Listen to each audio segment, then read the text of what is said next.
brought you by Silver Pumps and Motors. Top quality और consistent performance के लिए सिर्फ सिल्वर पंप्स नाम याद रखना. ఏటా వానాకాలం భాగ్యనగర వాసులను వణికిస్తోంది. గ్రేటర్ హైదరాబాద్ లో చినుకు పడితే చాలు రోడ్లన్నీ కూడా జలమయమే. కుండపోత వర్షాలు కురిస్తే సగటు నగరవాసికి కునుకే ఉండడం లేదు. ఇక లోతట్టు ప్రాంతాల్లో పడవల్లో ప్రయాణించాల్సిందే.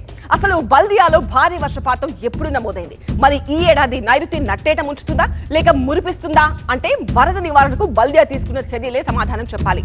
గతంలో కురిసిన వర్షపాతం, దాని ప్రభావాన్ని రాబోయే రోజుల్లో కురిసే వర్షపాతం అంచనాలతో పోల్చి చూసి ప్రమాద తీవ్రతపై ఒక లుక్కేద్దాం. వానొస్తే మహానగరంలో ప్రత్యక్ష నరకమే. చినుకు పడితే ట్రాఫిక్ జామ్, వరదొస్తే నీట మునుగుతున్న కాలనీలు. ఇవి వానల సీజన్లో హైదరాబాదీల వరీస్. మాన్సూన్ వర్షాలకు నదుల్ని తలపించే రోడ్లు, చెరువుల్ని తలపించే కాలనీలు దర్శనమివ్వడం సర్వసాధారణంగా మారింది. ఈ పరిస్థితికి చెక్ పెట్టేందుకు గ్రేటర్ హైదరాబాద్ మున్సిపల్ కార్పొరేషన్ పలు ప్రయత్నాలు చేసినా లక్ష్యానికి ఇంకా దూరంలోనే ఉంటుంది. ఏటా వర్షాకాలం ప్రిపేర్నెస్ లో అంతా రెడీగా ఉన్నామంటూ బల్దియా ఊదరగొట్టినా వాన దంచి కొడితే షరా మామూలే అన్నట్లు పరిస్థితి తయారైంది.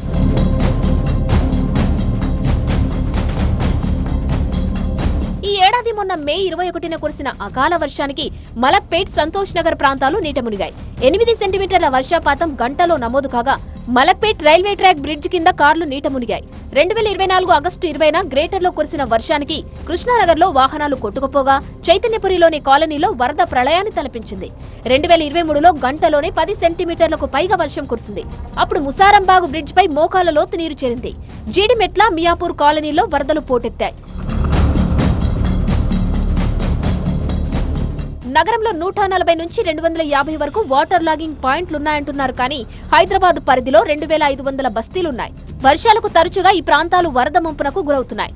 నగరంలో ఒక గంట సమయంలో వరద నీటిని తట్టుకునే డ్రైన్ల సామర్థ్యం 4 సెంటీమీటర్లు మాత్రమే ఉంది. గతంలో ఈ సామర్థ్యం 2 సెంటీమీటర్లు మాత్రమే ఉండేది. రాజ్భవన్ రోడ్లోని లేక్ వ్యూ గెస్ట్ హౌస్ వద్ద, ఖైరతాబాద్ మెర్క్యూరీ హోటల్ వద్ద భారీ సంపుల నిర్మాణం చేపట్టారు. గ్రేటర్ హైదరాబాద్ లో గత కొన్నేళ్లుగా వర్షపాతాన్ని అబ్జర్వ్ చేస్తే మాన్సూన్ ఆరంభం జూన్లో అంచనాలకు తగ్గట్టు కురిసినా జులైలో మాత్రం అత్యధిక వర్షపాతం నమోదవుతుంది.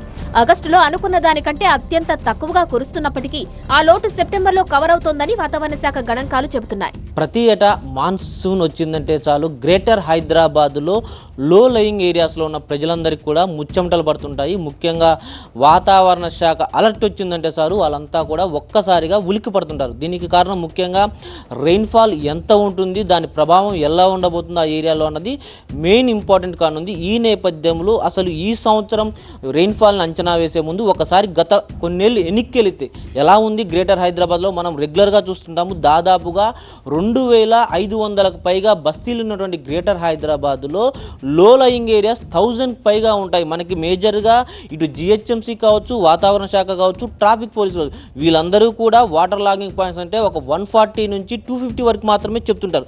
కానీ బస్తీలు అధిక వర్షపాతం ప్రస్తుతం హైదరాబాద్లో ఉన్నటువంటి ఏదైతే స్టామ్ వాటర్ డ్రైన్స్ అంటామో వాటి కెపాసిటీ కేవలం ఒక గంటలో 4 సెంటీమీటర్ల వర్షపాతం మాత్రం. అది కూడా గతంలో 2 సెంటీమీటర్ల వర్షపాతం పడితే తట్టుకునే వాటిని గత కొద్ది సంవత్సరాలుగా ఎక్స్టెండ్ చేసుకుంటూ రావడం వల్ల ప్రస్తుతం సిటీలో ఒక గంటలో 4 సెంటీమీటర్ల వర్షపాతం పడిందంటే చాలు ఇక డ్రైన్స్ కాదు, ఇక రోడ్ల మీదనే ఆ వరద నీరంతా కూడా పారాల్సినటువంటి సిచ్యువేషన్ నెలకొంది. ఈ నేపథ్యంలో అసలు గత కొన్నేళ్లలో ఏ విధంగా రెయిన్ఫాల్ ఉంది, గ్రేటర్ హైదరాబాద్లో ఎక్కడ ఎంత నమోదైందో మనతో షేర్ చేసుకునేందుకు హైదరాబాద్ వాతావరణ శాఖ అధికారి ధర్మరాజు గారు ఉన్నారు. సరే, ఒక్కసారి మీరు గత కొన్నేళ్ళు అంటే 2021 నుంచి మీరు ఏ విధంగా రెయిన్ఫాల్ అబ్జర్వ్ చేస్తున్నారు? ముఖ్యంగా ఈ మాన్సూన్ సీజన్లో గ్రేటర్ హైదరాబాద్లో ఎఫెక్ట్ ఎలా ఉందంటారు?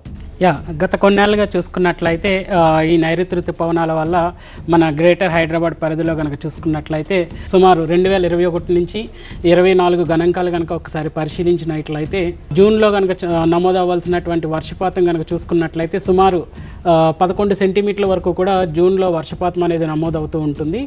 అయితే 2021లో కనుక చూసుకున్నట్లయితే నమోదవుతున్నటువంటి గణాంకాలు కనుక చూసుకున్నట్లయితే సుమారు ఇంచుమించు 11 సెంటీమీటర్ల వరకు కూడా వర్షపాతం అనేది నమోదైంది. ఇంకా చూసుకున్న చూసుకున్నట్లయితే అంటే ఒక విధంగా 3% ఎక్సెస్ అనేది వచ్చిందనే చెప్పొచ్చు.